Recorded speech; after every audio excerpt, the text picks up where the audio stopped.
Asante. Thank you very much. Thank you very much. Asanteni sana, asanteni sana. Asante sana. Fellow leaders gathered at this historic constitutional place of Bomas, and it is historic because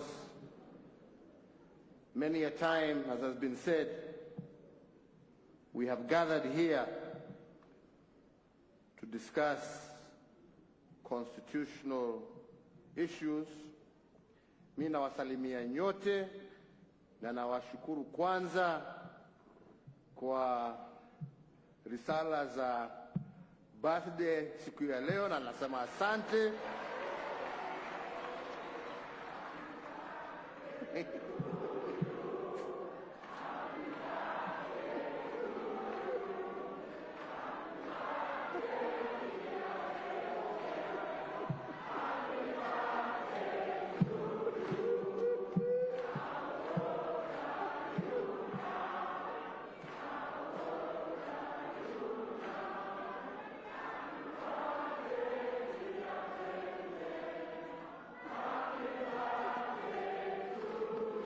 Asanteni sana. Thank you very much. So, thank you very much. So, before I begin, I would like to take this opportunity, as much as indeed they have been recognized, to recognize the Committee of Elders who, for the last 2 years, as we were told,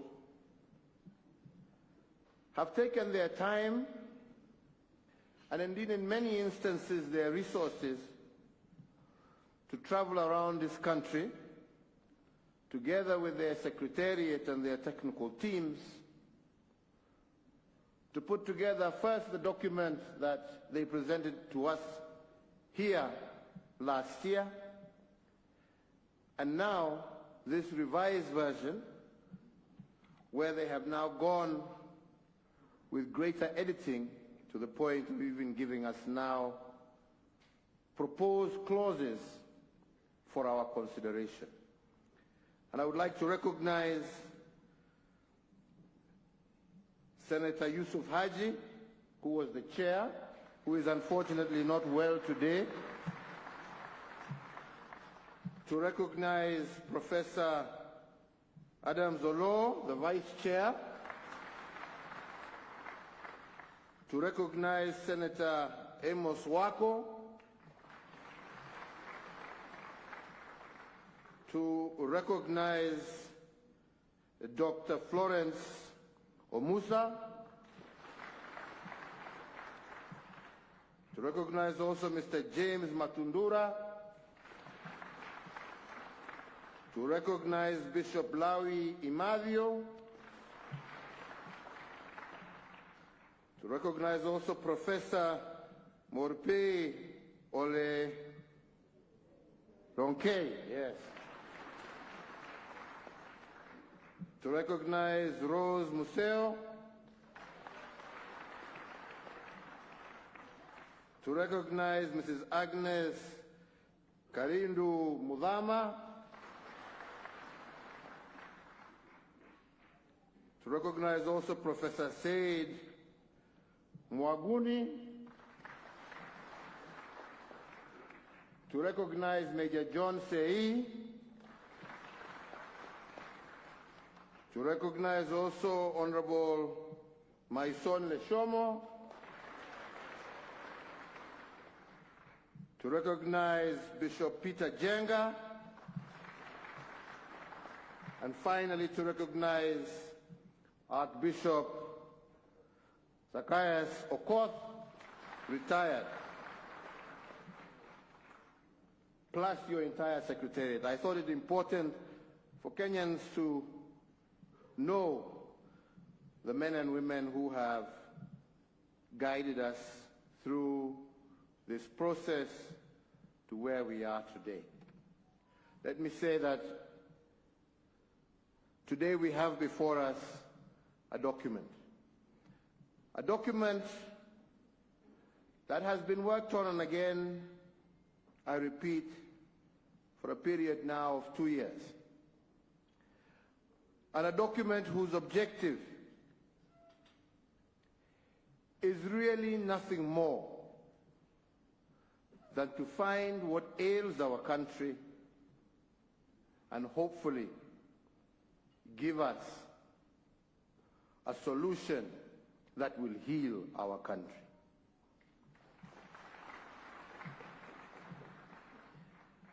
I want to also recognize at this moment my brother Raila Odinga.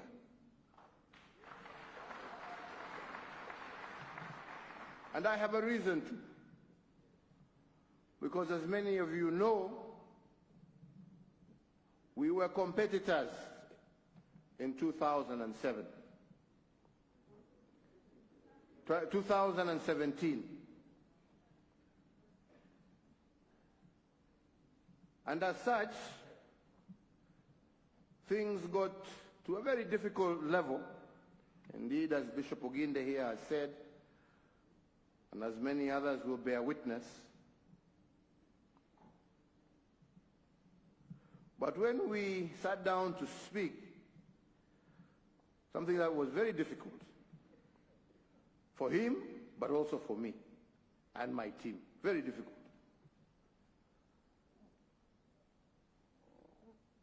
But when we got through to it, and we spoke again, and we spoke again,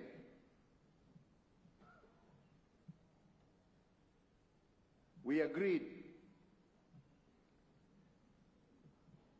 that we're not here to share positions, and we should put our various positions aside.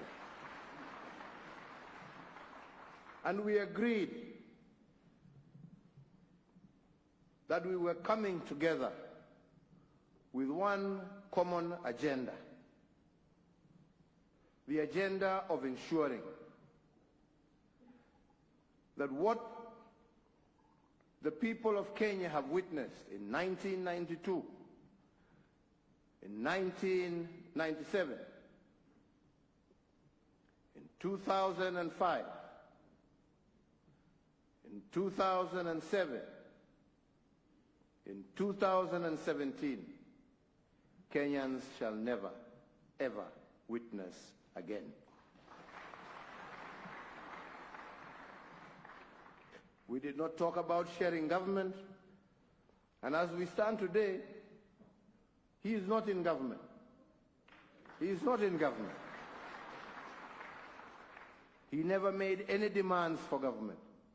He never made any demand for a share of government.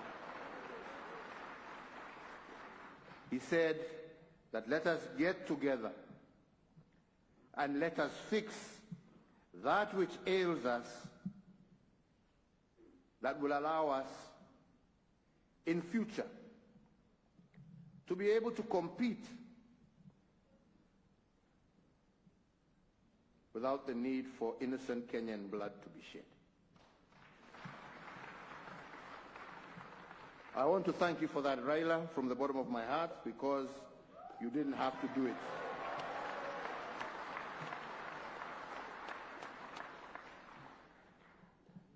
I also want to thank my deputy president,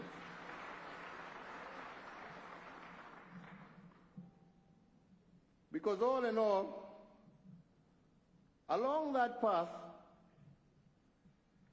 I kept him abreast of what was going on. He was part and parcel. It's the truth, I'm not lying. Ask him, he's here.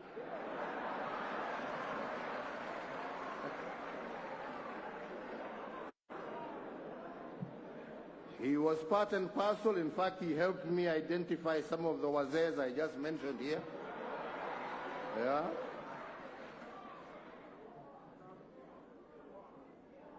And the purpose, as I had told him, and as we agreed with Raila, was never to talk about what shall happen tomorrow in terms of our elective posts, but I said it was an extension of what I and you did in 2013.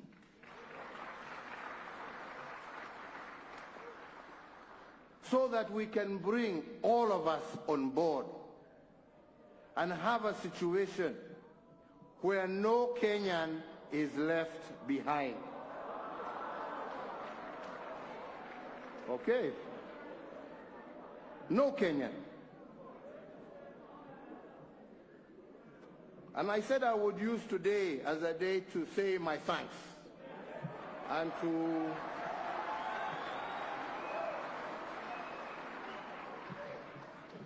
put things also in context.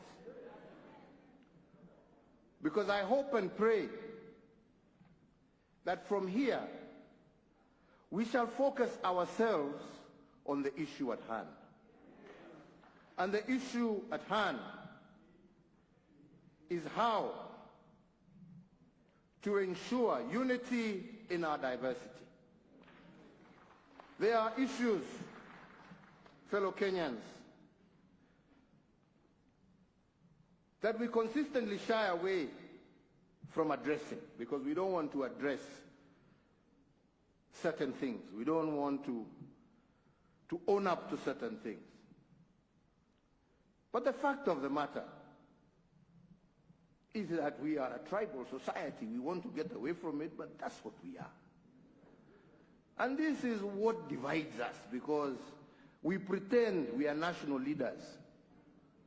But when the time comes, we switch to vernacular and we become what we are. And these are facts. Tusidanganyane. Na kila mtu anasema ile watu wako namna hii sijui na wale wako hivi na wale wako vile na wale wako hivi. I will also admit today that I've also been part and parcel of that negative politics. Yeah. So I'm not blaming, I'm not saying this because I'm pointing fingers at anybody. I am just saying we have all been part of this mess. We have all been part of it. But we never want to talk about it. We all pretend how great and how national leaders we are. All right? And that is why we must address ourselves to this issue of inclusivity. Because if we are going to remove this kasumba that has disturbed us, we must deal with this issue of inclusivity so that every single community and section of this country feels that they are part and parcel of this great nation. And you know, we started pole addressing ourselves to that issue even in 2010 by bringing on devolution and ensuring now resources were going kule mashinani. But there were still elements that were left. Elements that made people feel that they were left out of national government. So the issue of inclusivity is critical and was critical. And we said with my friend here, we must address ourselves to that issue so that future generations will be able to address themselves as Kenyans. Lakini nyinyi msitudanganye hapa ukabila umejaa. Na ni vizuri unajua mtu asiposema ukweli tunaficha kule, but then we never address it. And that's why I'm saying I want to thank these gentlemen because they are trying to address themselves to those issues. Because until we do, our politics will consistently be negative. And we want to change that cycle so that our politics can be positive driven. Positive that we are winners when we are together. That is the direction that we wish to move ourselves in. The second big problem we have is our young people. Again, let us not cheat ourselves. It is our young people. We have a youth bulge that, if not properly handled, can be a time bomb that can blow this country to pieces.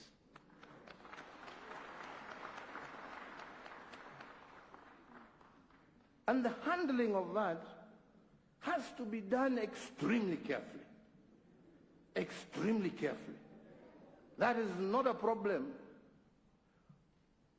of this community or that. It affects us all.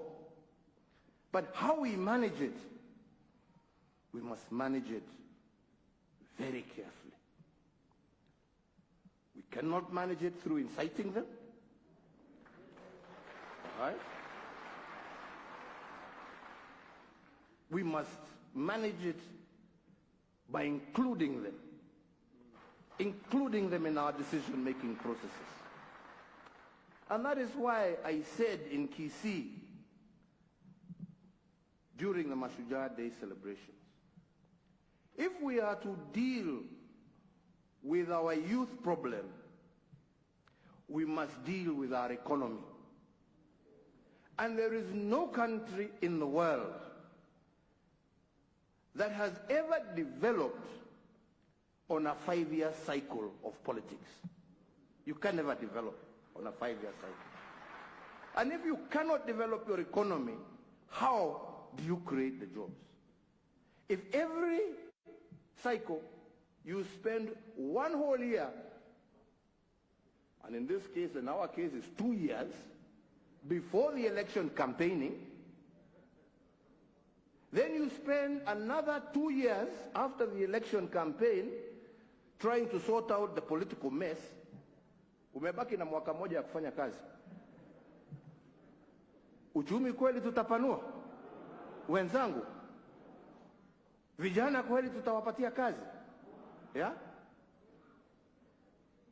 Na ndipo niliwaambia juzi wakati tulikuwa tumeenda kuanzisha mradi wa hawa vijana, na nikawaambia, my friends, be very careful. It is very exciting and it is very sweet. But we must stop this culture of use and dispose of our young people, and instead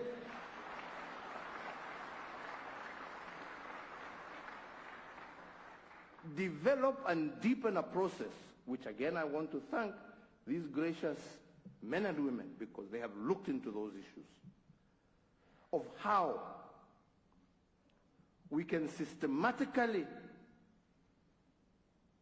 and in a very clear and thought out manner enable our young people, who are our future, to be a productive part of Kenyan society. And nobody can do that. I can't do it alone. We must be together, and we must engage in that conversation together. Tunaelewana wenzangu? And I strongly believe if we just deal with those two issues, and I know there are many other issues dealing with women, dealing with handicap, and I don't want to get into them. Kwa sababu tumesoma na tumesema tutakuwa na dialogue. Lakini mimi ombi langu kwenu nyinyi ni wakati tunasoma, let us focus ourselves on dealing with those two very critical issues that will guarantee the peace, the stability, and the ultimate prosperity of our nation.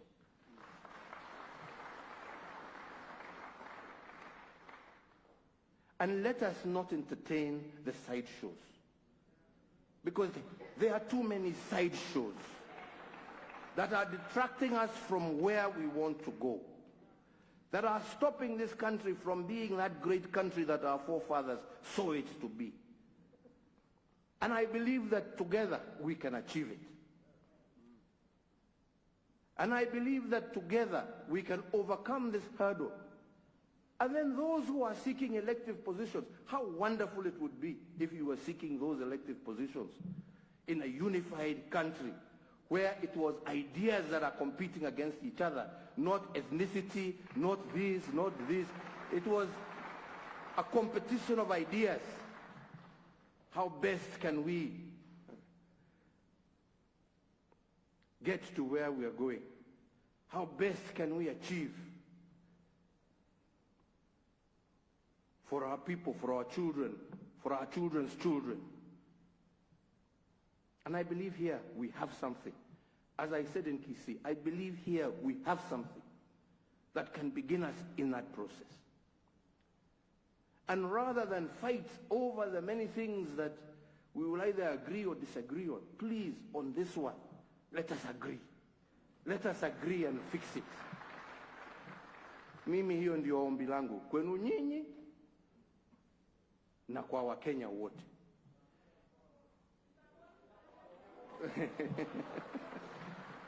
Na ndio nasema mimi nawaomba msome, kwa sababu kuna vipengele mingi. Na tumesikia hapa wengine wakaya mistaki ile hii iwe namna hii iwe namna hiyo. Ni sawa. That is the conversation that we must have. Sindio? Because at the end of the day, all we want to do is to see ourselves improve what has been done. But let us not be bogged down by those ones and fail to achieve this one. Because without this, hata hizo zingine zote ni za bure. Amani, wenzangu, amani na umoja wa taifa letu, na njia ile tutapambana na ukosefu wa kazi kwa vijana wetu. Na mambo haya hatutaweza kutimiza tusipokuja pamoja. Na ndipo mimi leo, vile mmesikia nikisema, namshukuru ndugu yangu Raila. Hakuja hapa kupambana na mimi. Hakuja hapa kusema tugawe serikali. Na nikimshukuru na mshukuru pamoja na viongozi wake wenzake wale walikuwa wanasa. Mheshimiwa Kalonzo Musyoka, Mheshimiwa Mudavadi, Mheshimiwa Wetangula, wote. Na nawashukuru. Na ndipo namshukuru hata sasa upande yetu ya Jubilee namshukuru. Kwa sababu tulisonga pamoja hapa katikati, ndio sasa 2022 ikaanza kuwa inapita.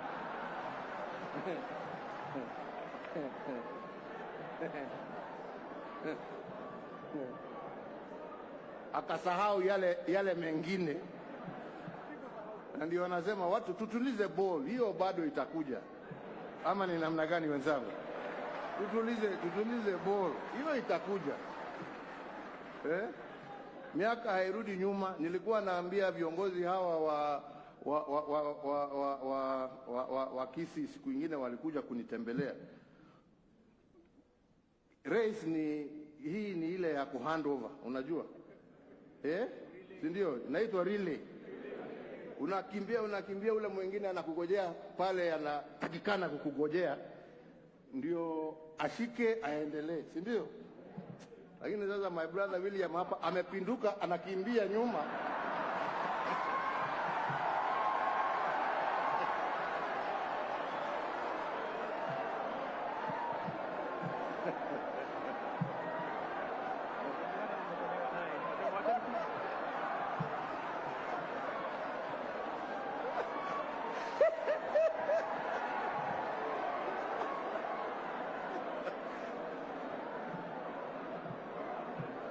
Nikasema mosmos, tutafika tu.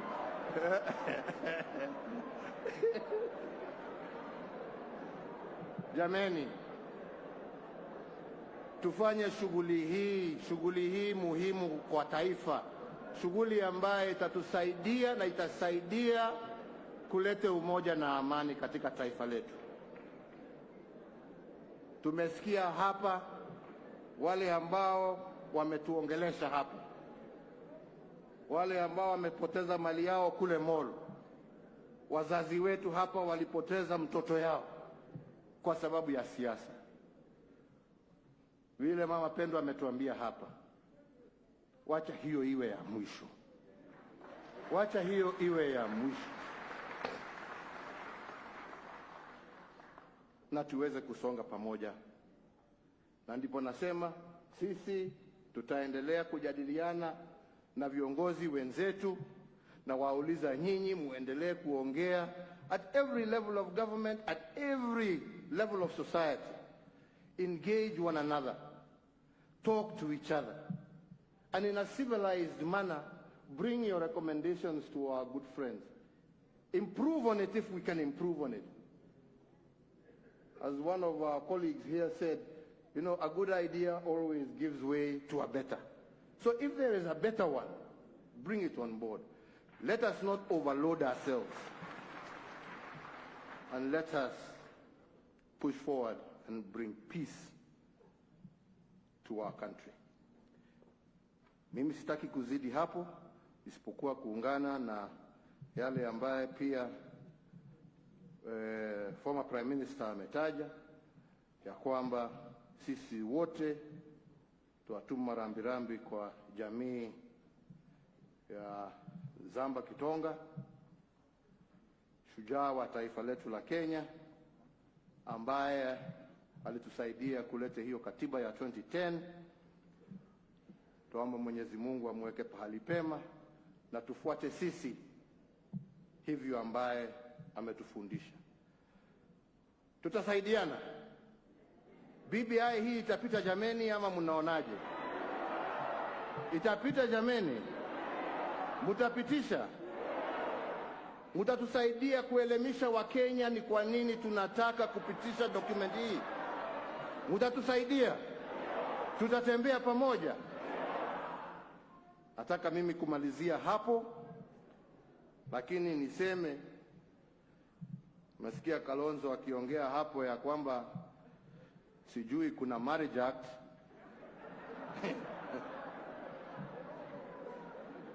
Lakini ile nilishika ni apogisho kuniambia kuna ukurasa Biblia ambaye inasema inawezekana. Nataka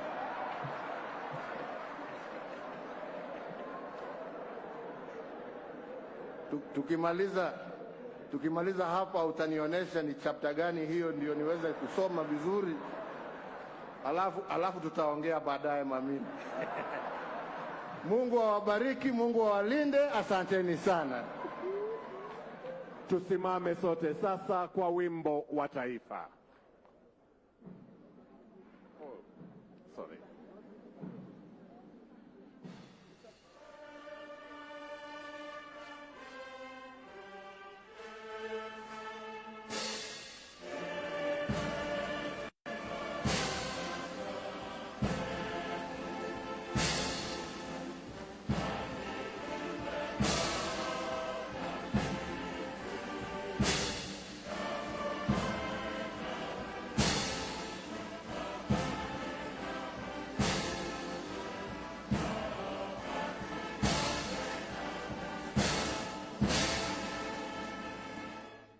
Asanteni sana.